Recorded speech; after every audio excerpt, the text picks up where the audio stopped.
We're back with some news you should know. First, with a Fox Business alert, U.S. forces launching self-defense operations against Iran in the last hour. The strikes coming at the order of the commander-in-chief in response to Iran's downing of an Apache helicopter. This follows a historic rescue mission in which a U.S. Navy unmanned surface vessel recovered near the Strait of Hormuz.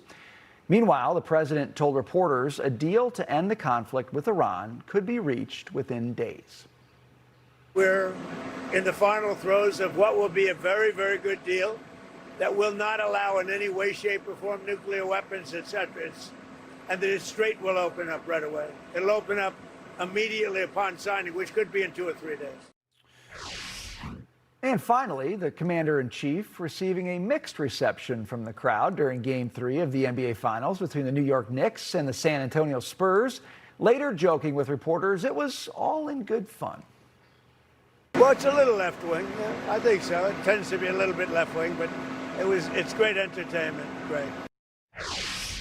Moving on, the Pentagon is expanding its list of Chinese firms it says are tied to Beijing's military, adding heavyweights like Alibaba, Baidu, and BYD. The designations themselves impose no sanctions, but block all potential Defense Department contracts and ban third-party purchases from the firms beginning in June 2027. Joining us now is the Heritage Foundation Center for National Security Senior Research Fellow, former Pentagon official, and former Navy captain, Brent Sadler. Brent, great to see you tonight. Thanks for being with us. What do you make of these new companies being added to this list? They're familiar names. You know, if you're in the markets and you're following stocks, these are big names. BYD, a big name in electric vehicles. How big a deal is this? Well, I think it's long overdue. I mean, there is no such thing as a private firm or enterprise in communist China. And I think it's taken us far too long to realize the national security dangers from what would seemingly be a benign electric car or a crane for a port. And so I think this is long overdue. I hope it continues. And I think it's just the beginning of designating many of these companies as the threat that they are, as long as they are at the behest of the Chinese Communist Party. You know, there's a huge debate. We hear all the time people talking about how far behind China is on AI with respect to the U.S. What's your view on that? Are they within inches of where we are right now? Are they way behind us? How big of a threat do you rate that? I think it's a very serious threat. I mean, when you look in the national security and defense industries, I mean, the Chinese were not that far behind us in hypersonic weapons 15 years ago, and now they're very far ahead of us. And we're only now just starting to take that threat seriously and catch up.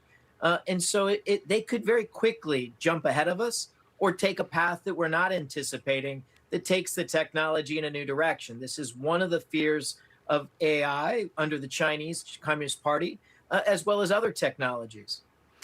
You know, there's kind of this debate about what to do with AI. Do we centralize it at the national level? Should all the regulation, should all the policy be at the national level? Should the United States government take an equity interest, in a sense, own stock in these AI companies? That's one view.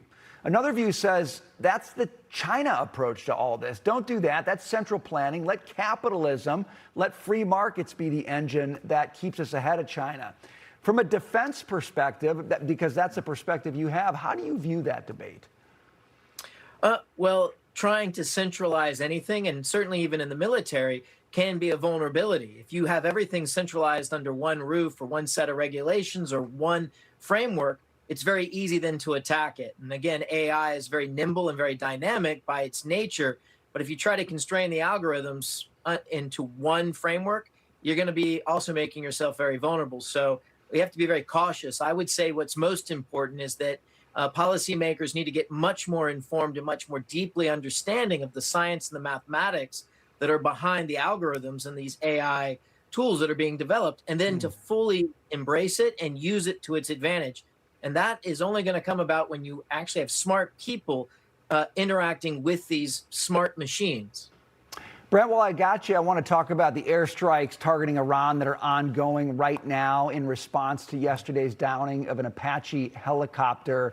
How significant are these, we're calling them defensive attacks, but how significant are they? Do they derail the negotiating process?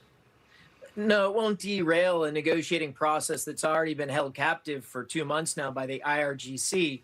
In the art of the deal of this, you need to understand the environment and also use the leverage. And I think right now, President Trump is taking, an assessment of the environment. It's the IRGC is the impediment, and then using leverage now, these attacks, to take away Iran's leverage over the Straits of Hormuz. And also, I think, importantly, we'll see if the strikes go beyond the Straits of Hormuz to go after the IRGC and to try to minimize or to put them to the side so that we can actually get to, the necessary concessions from Tehran to seal the deal. It remains a very hot ceasefire. Brent Sadler, thanks for being with us tonight. It's very good to see you.